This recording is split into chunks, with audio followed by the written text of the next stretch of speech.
Coming to you on All Hallows Eve. The horror.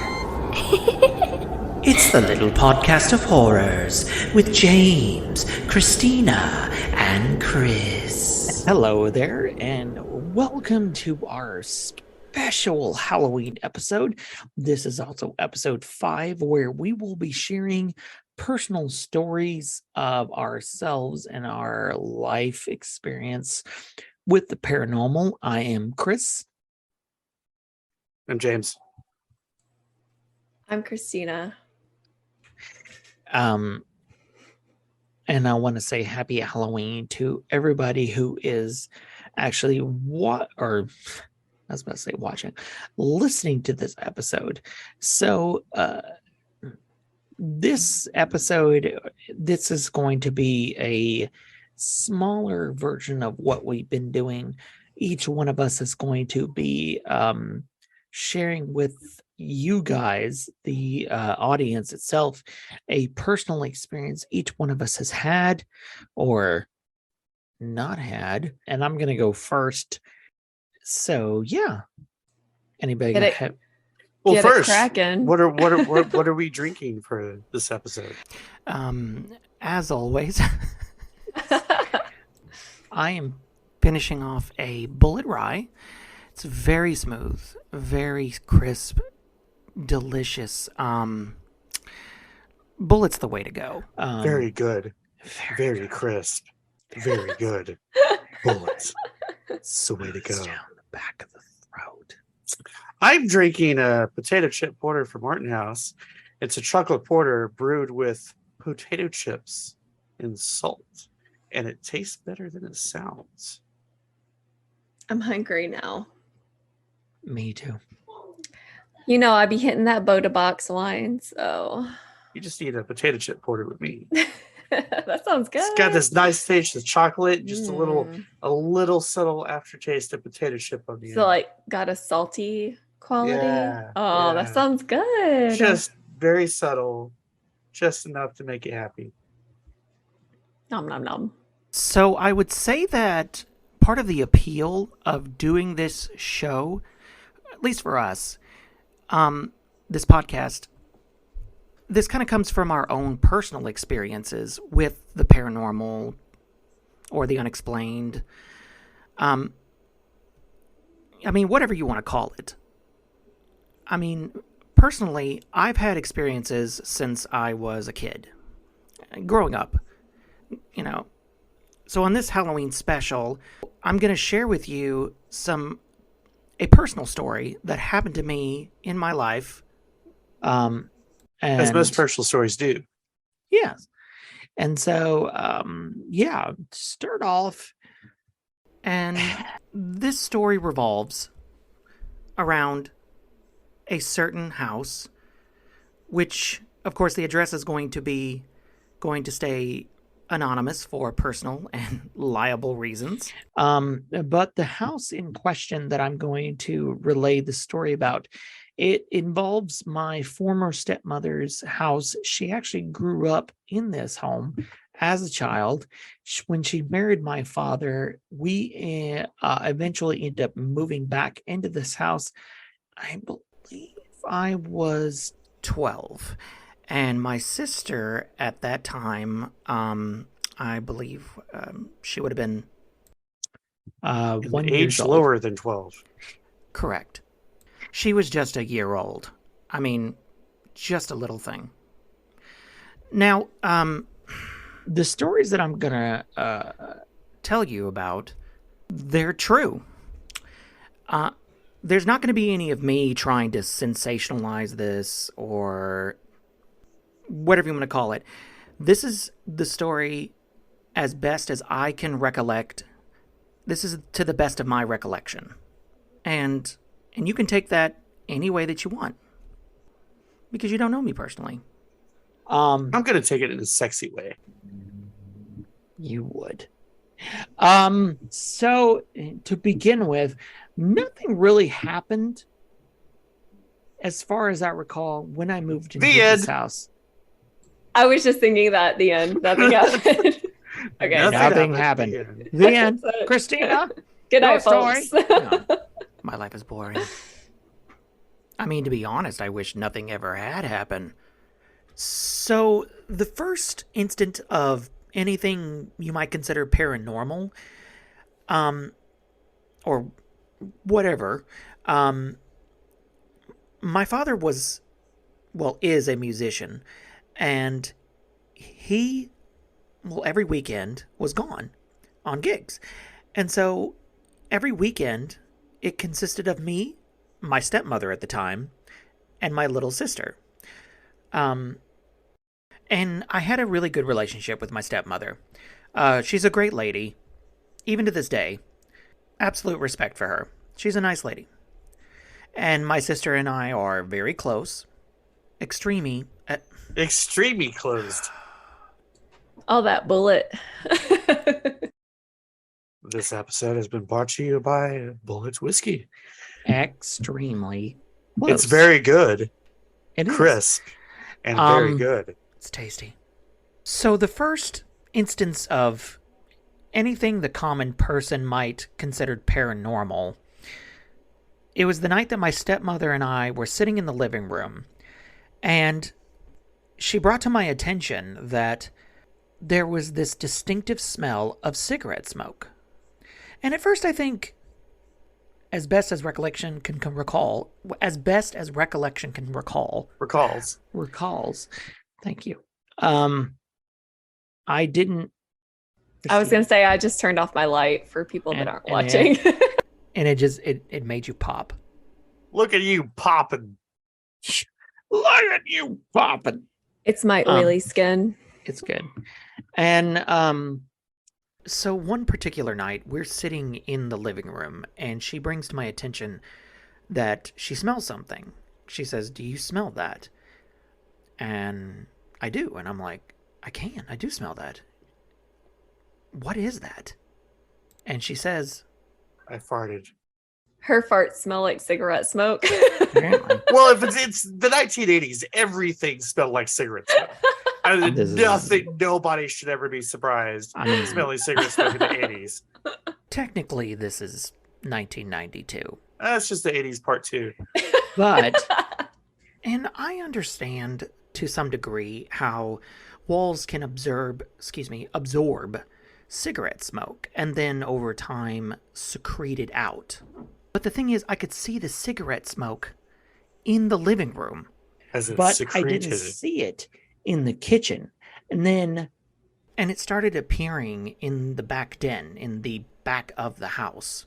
And so the smoke is in the living room and in the back den, and it never crosses the border into the dining room, which was in between.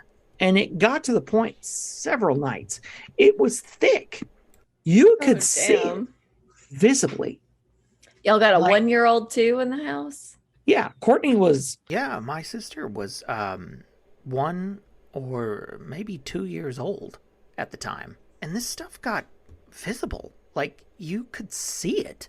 And my stepmother at the time, excuse me, she asked me, "Can you see this?" And I remember thinking, yeah, I see it. It's very visible. Could this haunting be any more 80s? It can. And it does. Ooh. So, now, diverting away from the cigarette smoke for a moment, my father, at one point, he had stated to us that he had seen or observed, the best that he could recall, this creature. And when you got him to elaborate more, this creature was about 3 feet tall. It had legs like a human being, and it was just watching him as he was napping on the couch. I'm on the edge of my seat. Oh, it gets even weirder from here. Just wait. So it was gray or white. I can't recall. And he wasn't even the first person who had claimed to see it. Even before him, my stepmother's aunt at the time had claimed to have seen it. In fact, she had seen it in the same way that he had. She had been asleep on the couch. So, as the story goes, my father's asleep on the couch, and as he's starting to wake up, he notices this thing standing in the doorway between the living room and the dining room, this creature. And it's just watching him. And he didn't drop kick it. Why? Well, the couch is, if I recall, like 10 feet away. It's on the opposite side of the room.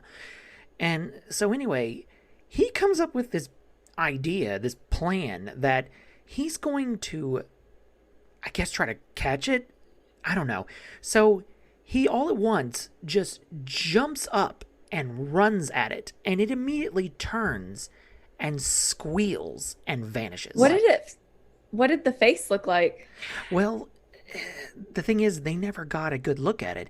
When my dad is laying on the couch, he's squinting his eyes. And so, you know how when you're squinting your eyes, you can't see it clearly. He could just make out the shapes. And he could just make out that it was looking at him. The same thing with my former step-aunt. Same thing. She was looking at it and observing it through squinted eyes. And when they jumped up to chase it, it turned and ran. Oh. Yeah. And it's just seemingly observing them. That's all it was doing. And so when my father jumped up and chased it, and it did that squeal, it turned with its shoulders hunched, ran into the kitchen, and vanished instantly.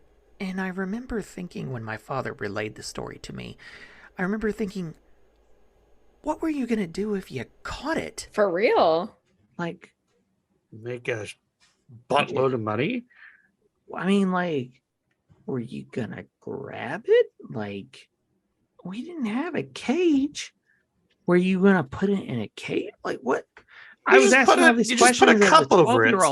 You put a No. cup over it, and then you charge admission. That's going to be a pretty big cup. Remember, this thing was like 3 You feet. put a wasn't- bowl over it, and you charge admission. Well, if it's a brownie, then you don't want to do that because he helps around the house. If you want to catch it, buddy, That's true. You're going to have to put your hands around it and grab it. I mean, are you prepared to grab this thing? Because I'm not. Well, Was it? I mean, I'm gonna make a lot of money, so yeah, sacrifices can be made. Yeah. Classic white man. so anyway, No way, but was it the creature that was smoking cigarettes? we'll get to that. Okay. The short answer is no. Do So we have a portal situation? Hell if I know. So, jump to sometime later. My bedroom was at the end of the hallway. So if you were to look at the house and you were looking straight down, the kitchen is at the far end, and then there's the living room, and then there's the hallway, and along the hallway is my sister's bedroom, my parents' bedroom, and I'm at the very end of the hallway. So, to interject really quick to the listeners, and just so you understand, Christina and James have known me for over 2 decades now. They know that I'm not... I don't know what he's talking about. I just met this guy. you hush. You've known me longer than Christina has. This crazy hobo came up to me and was like, "Let's do a podcast." I was like, I don't have anything else better to do. Why not? But he's got 3 degrees and he's a millionaire. Yes, and also a werewolf. I wish I was a millionaire. That would be nice. Anyway, the point I was trying to make is that they've known me a very long time. They know that I don't just make things up. So I just wanted to put that out there. So anyway, as I was saying, my bedroom was at the end of the hallway. And up until this point, I had always kept my door open when I slept. I am now 43 years old, and because of what happens on this particular night, I now sleep with my door shut. So, on this particular night, I'm laying in bed trying to go to sleep, and suddenly, as I am laying there, I can hear in the kitchen something rattling the dishes. What? You tell me. This is followed by the distinctive sounds of little feet running across the linoleum floor in the kitchen. Moments later, I hear those same feet running around in the living room. And my sister is asleep. My sister is asleep. My sister's asleep. Oh, James. Let him have a good time with his bullet. We're all having She- a good time with this I'm bullet. definitely tipsy, so I am having a good time no with this bullet. shade, Chris. No shade. I'm not offended. He knows he can. It's fine. So my sister is asleep. I know this. So I know it can't be her. Because if it was her, she'd be in my parents' room. She would not be playing in the dark in the living room or in the dining room. That's not what she'd do. Now, following the footsteps, I start to hear what sounds like little hands beating on the couch in the living room. Oh, Yeah. it was like playing in your house. Well, and I'll get to that. So a moment later now, I now hear it in the hallway. It's messing with my sister's doors. My sister had these unique kind of 1970s doors. They were two little doors that split in the middle, and they would open inwards towards her bedroom. And so I hear something rattling these doors. And it occurs to me that whatever this is, it's getting closer and closer to my bedroom. And eventually, I start to hear it in my bedroom. Whoa. I It kind was of like this playing little guy. It was starting to play with my Teenage Mutant Ninja Turtles. Aw. that was on the floor. It really seemed to come off like it was almost a child. That's what it sounds like. Yeah. It sounds like a little brownie just like playing around Yeah. the house. And It wasn't Dylan? doing anything. What is a If- brownie other than an edible, delicious treat? no, it's like It not a wasn't- fairy, but it's like a different type of like fey Yeah. creature that It- just Oh, like okay. hangs out in your house. It can also like help you around the house, but It yeah, it's wasn't just, like doing Anything nefarious. It was just playing, really. It was just having fun. But of course, my 12-year-old self freaked the hell out. And so I screamed at the top of my lungs, "It's in here." And my father Aw. came running in. And he saw nothing out of the sorts. He threw the light on and asked if I was okay, and I was like, "Do you see anything?" He said, "No." So, Can I ask you a question You can ask me anything. before you move on? Did you have like exceptionally weird dreams while you lived there? Oh yeah. I still do. And I have exceptionally weird dreams, but that's just because I'm me. But Yeah. if it's like if you're dreaming those things all the time, then it's not exceptional. What I mean So- is, like so once you moved into the house, Oh, did your okay, dreams okay. like shift. but just wait. So my stepmother's nephew, her sister's son, I was very close with him at the time. He claimed that he could see a ghost who he called Johnny Apple. Oh, now, as far as I know, Nobody ever told him anything about our experiences. And so one day he comes over and he tells us, "John wants me to tell you something." And even at this age, I was very dismissive towards him. I just thought it was an imaginary friend until this happened. And he says he wanted me to let you know the reason that you're seeing and smelling the cigarette smoke in the living room and the cigarette smoke in the back den, it's because my stepmother's deceased uncle was in the living room smoking. who is dead. Oh. And Her grandmother is in the back den, and apparently they still enjoyed cigarette smoke in the afterlife. Oh, they come and visit her. they come and visit her. That's so sweet. And so, anyway, then he looks to her and he says, "Oh, by the way, are you missing a book?" And I didn't know about this. I find this out later, that while she was at home alone and she was reading this Stephen King book, The Dark Half, I believe, she sat the book down and then got up for whatever reason, turned her back for a few minutes, and washed her hands. And then when she turned back around, the book was just gone. Dun, dun, dun. Ooh, yep. Yeah. She was the only one there, other than my little sister, who was asleep in her room for her nap. My cousin at the time said, "This is because your uncle thought it was too frightening and he put it in the wall behind the piano." So, of course, 13-year-old me was like, "Get a sledgehammer. We got to bust this freaking wall down right now. We got to see it's in there." I'm 36 and I'm like, open the wall. Yeah.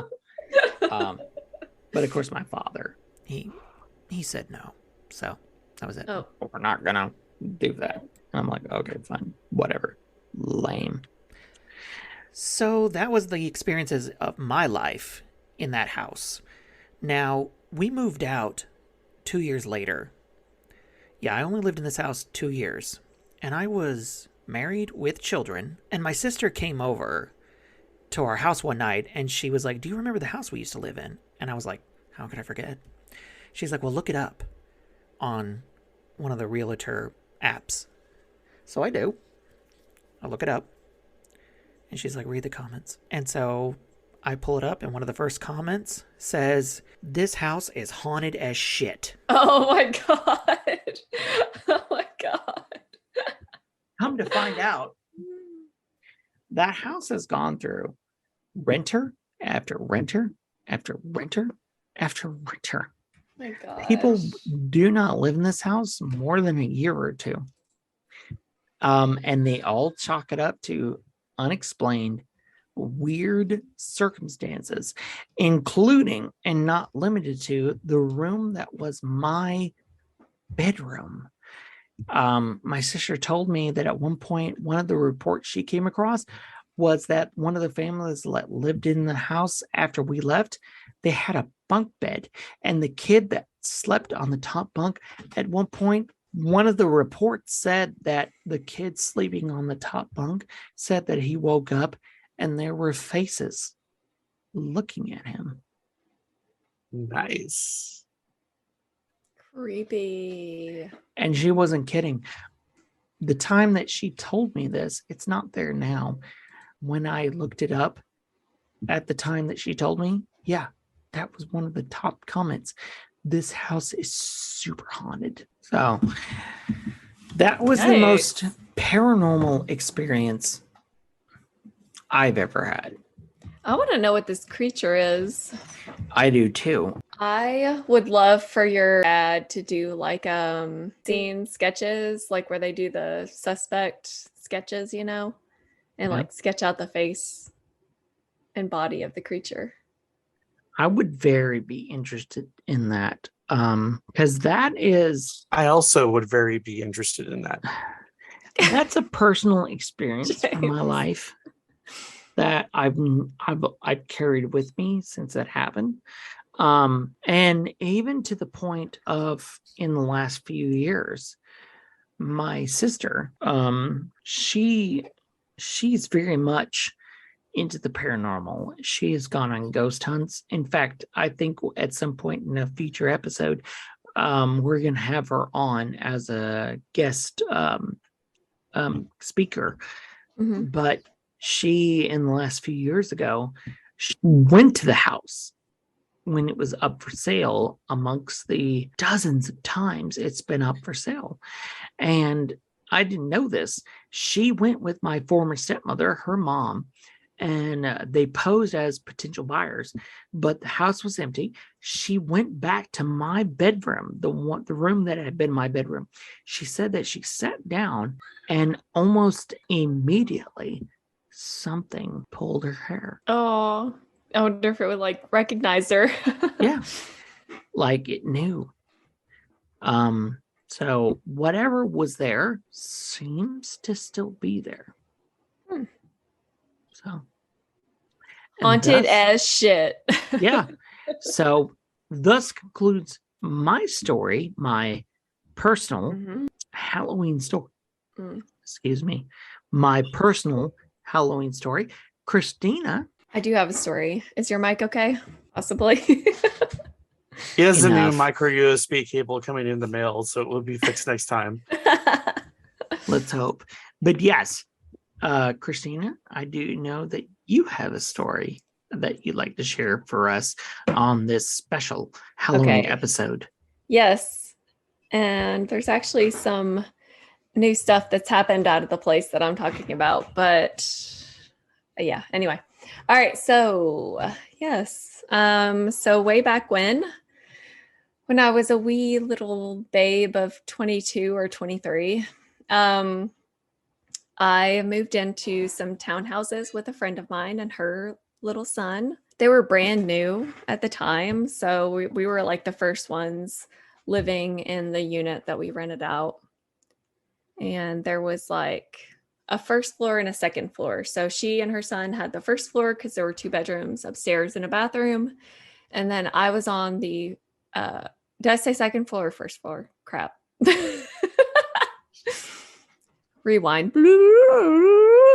So she and her son had the second floor and it had 2 bedrooms and a bathroom. And then I was staying on the first floor, which had, the main living space and then a bedroom and bathroom behind the kitchen.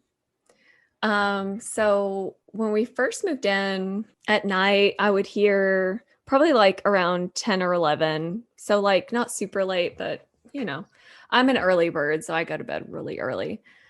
I would hear clanging around in the kitchen. So I thought it was just her like doing whatever she was doing because we'd never lived together before. So, I thought, okay, she just, stays up later than me. I'm an old lady at heart. So I go to bed at like 9:30. So I would hear that like every night, just clanging around in the kitchen around, 10 or 11. And then one night I had this dream. I don't know what it was. It was like a dream, but I was like semi-conscious. So I was like laying on my side and I had this like chest at the end of my bed and I was laying on my side and I woke up or like semi woke up because again it was like a in between state was what it felt like to like the sounds of like body weight on that chest. So I sat on it a lot, so I kind of knew what it sounded like. I would like crawl on it when I got in my bed. And so I woke up to that sound in the middle of the night, like somebody's body weight on that chest. And then behind me, it felt like somebody was like crawling into the bed. You know how you can feel like when someone crawls into a bed, you can feel like the shift in pressure on the mattress, right? So like my body kind of tilted. But again, it's like, I don't know what kind of state I was in because I couldn't really move and I wasn't like able to look at whatever it was, whoever it was. And then it's like, I felt like a hand on my shoulder, like squeeze my shoulder. And then in my ear whisper, Christina. And then that's what like, Nope. that's what made me like jump and jolt. And there was like nothing there.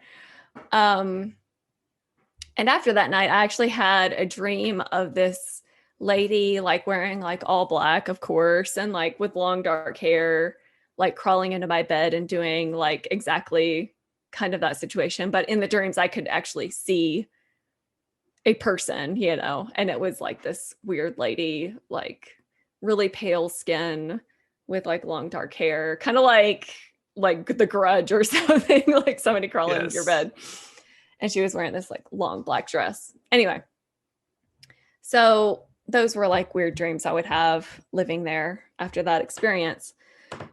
Well, not long after that, so we're still like moving in, and my friend that I was living with had ordered this crazy large bed that was like comically large for her room. Sorry if you're listening to this, but it was comically large for like a townhouse. So she had like 2 of her friends come and help her put it together. So like I was helping her, and then she worked for the police department, so she had 2 cop friends, male cop friends, come and help too. So all 4 of us, her son was not there, all four of us were working on this bed, putting it together upstairs. And I stop because I hear all this clanging around in the kitchen. Like, usually when I'm already in bed, I hear this clanging around, and I always think it's my friend. But this time I'm upstairs and I'm hearing it, and we're all upstairs. And so I thought, okay, maybe I'm totally insane. And I'm stopping and listening. And then everybody stops and starts listening. And I was like, okay, I'm not crazy. I'm not making up these noises. So me and my friend kind of like freak out, and we go hide in like her bathroom that's upstairs. And the two cop guys go downstairs to check it out to see like what the noise is, and there's nobody downstairs, nothing amiss, like no cabinets or pots and pans disorderly or anything like that. And by the time they went down there, the noise had stopped. So that was kind of odd, freaked us out a little bit. So anyway, I continue like having these weird dreams about this lady. Me and my friend start farting. As you do. As you do, So as people. that's what women do when we're not around. We start farting around, we start fighting a lot is what I meant to say, but farts happen. So we start fighting a lot, and it's kind of inexplicably, like to this day, we don't really know why we were so angry at each other. Probably over the farts. The stench of the farts I was releasing. Anyway, so fast forward a little bit, just like a month or so, my sister is having her first baby, and my laptop had to be like hooked up at the time. There was like no Wi-Fi, so it had to be like physically hooked up to like a LAN cable or an Ethernet cable, whatever it's called. So that was upstairs where my roommate's bedroom was. And so I go up there, it's like 7:00 in the morning. I'm booting up my laptop to find directions to the hospital where my sister is having the baby, or had the baby, so I can go visit. And I'm waiting for my computer to come up. It's really slow. And I like turn around in my little desk chair, like swivel around, and my roommate's door is open, and her friend had stayed the night, and she was sitting up but she had like her knees curled up to her chest. So like a sitting upright fetal position. As you do. Yeah. And my friend was sound asleep next to her. And so I was like, are you okay? What are you doing? It's like 7, and she says, well, I never went to sleep because I heard somebody walking up and down the stairs all night. And then she said, I saw someone, but it was dark. And so it was like just a silhouette in the doorway, like a black silhouette, like pitch black silhouette in the doorway. And it just like floated over to the side of the bed, and I felt like it was staring at me, but I couldn't see a face. It was just like a black figure, totally black figure. And it stayed there and stayed in the room, would like shift around the room. So like would be next to her in the bed, then shift to the end of the bed, maybe go back to the doorway or whatever. But it like haunted her all night. And she's like, it didn't go away until you like turned on the lights and came up here. And I was like, okay, that's real spooky. I don't know what's going on in this place. Okay, so not long after that, me and my roommate have a falling out, and I'm moving out. I'm like, I was young, and so I didn't even try to work it out with her. So sorry about that, roommate. You know who you are. But I moved out and didn't really hear much else about that place until another friend and her husband moved into those townhouses, but a separate building. And her and like her husband would like have these crazy fights that they never used to have. And like he was kind of acting out of character, like aggressive and angry. And they wound up moving out, and he, went back to normal, like calmed down, and he's been fine ever since. Well, just recently, I saw, I think it was like a couple days ago, I saw a news article about a death in that townhouse complex. And so while we were talking, I just looked it up because I didn't know if it was like a natural death or, something else. Apparently, it was a violent death, like someone shot another person in those townhouses. I don't know the details. I don't know if it's paranormal connected, but I do know that I was acting really angry. My roommate was acting really angry, and my friend's husband was acting really like wild and angry. So I don't know. It's just kind of like a weird circumstance, but I mean, that's quite a coincidence. Just saying. mhm. So anyway, that's the end of that story. I Pretty don't know creepy who, as hell. yeah, I don't know who the lady in my dreams and touching me in the night, but I think she was banging around pots and pans too to freak us out. That's a whole lot of dope. Oh, yeah. hmm No, thank you. And like I said, those were new townhouses, so I don't know, like maybe there's something weird on land or something. And I do think it's like creepy that there was a murder in those townhouses very recently when I was like thinking about the story that I was going to tell here. Not that they're actually connected, but I feel like it's just like odd. There is a belief that a crime of passion can leave a permanent mark on the area. It doesn't even necessarily need to be the particular apartment if it is a string of buildings that are all connected. So maybe. But and I'm not going to say the area where we come from because I don't want to insult a bunch of people, but you guys know where we come from, and that area has just a weird feeling. It does. It do. It do. That baby do. All right. No. Now, James, it's your turn. Are you ready for some Oh, I'm ready. true tales of Yes. suspense and terror? Yes. I can't wait. Okay. So when I was a wee little youngling growing up in Arkansas, the house I grew up in supposedly had a number of supernatural, paranormal, whatever, who's its things going on occasion. But it culminated in the latter days at a point where my grandmother, who was living with us, she kept having these incidents more than once, more than twice, in growing frequency, if you will, where she would wake up in the middle of the night, paralyzed, and she would look down her bed, unable to move, and she would describe in great detail, half of which I don't remember, but that aside, she would look down the bed and see what one would best describe as, let's say, a very sickly looking individual. And by sickly, I mean, think like all the way to the like plague victim level of sickliness. We're Yeah. talking like leper level stuff, right? Mhm. Like skin is all just, yeah, right?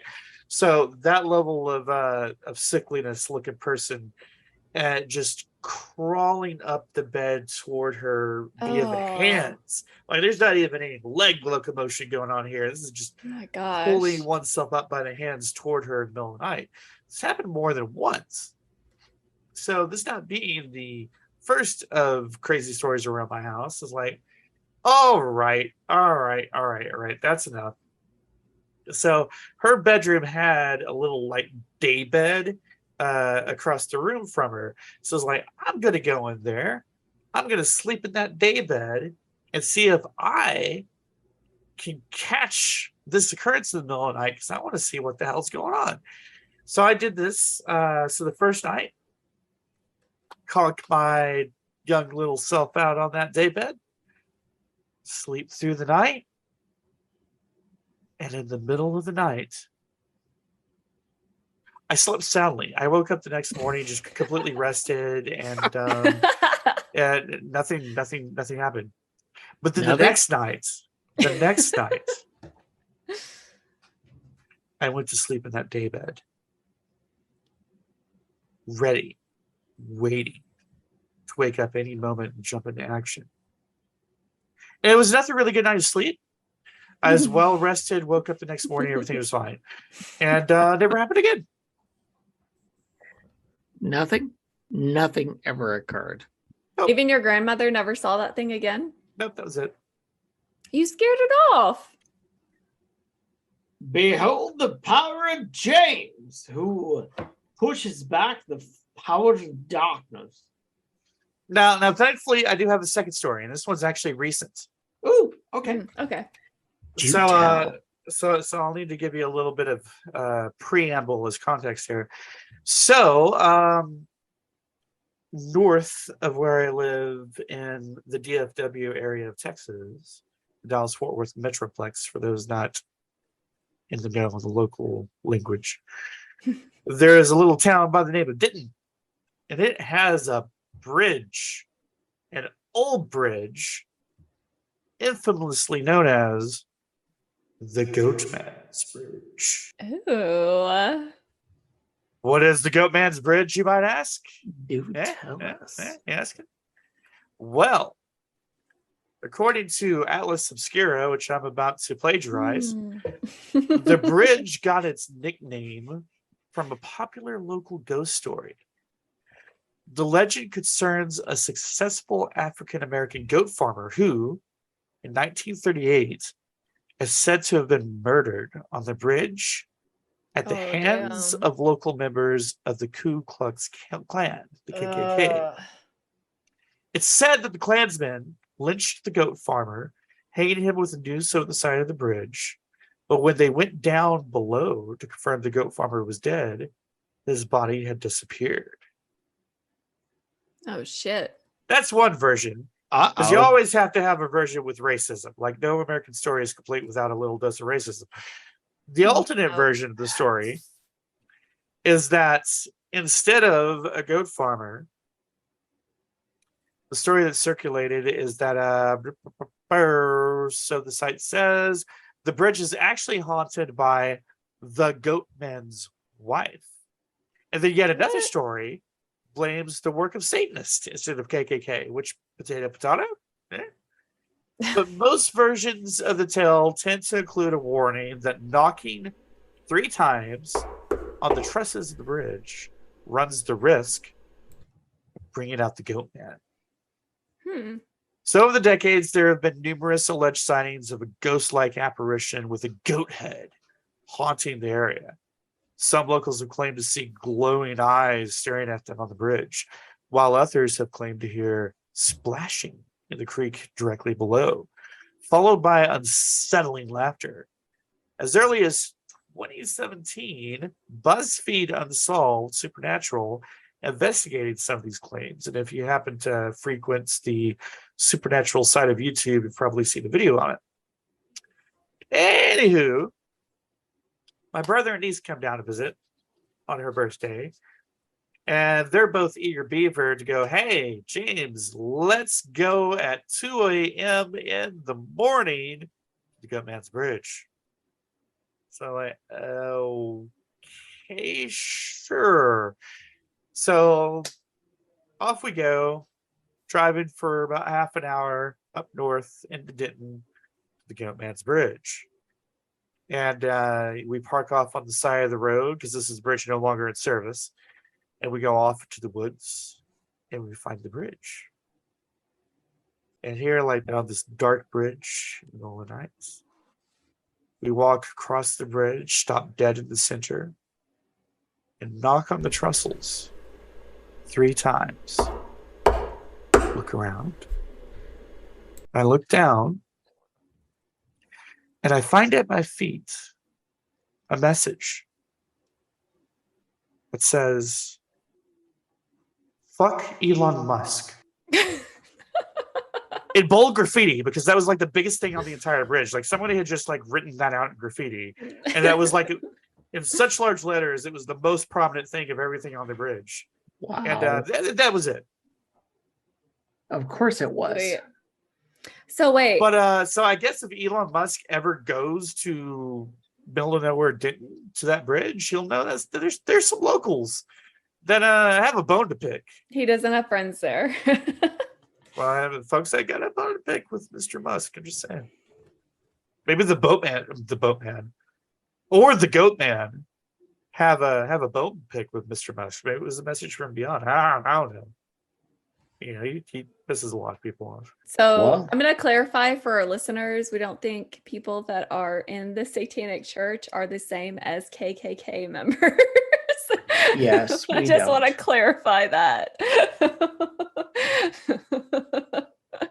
That's true, because ironically, one of those is not racist. Yeah, I was like, definitely know some Satanists that are not. Well, I was thinking in the KKK. context of like the Satanic Panic caricature, I know. the cartoonish villain version. If you I will. totally understood what you were referencing, but I was like, let's make sure that we clarify.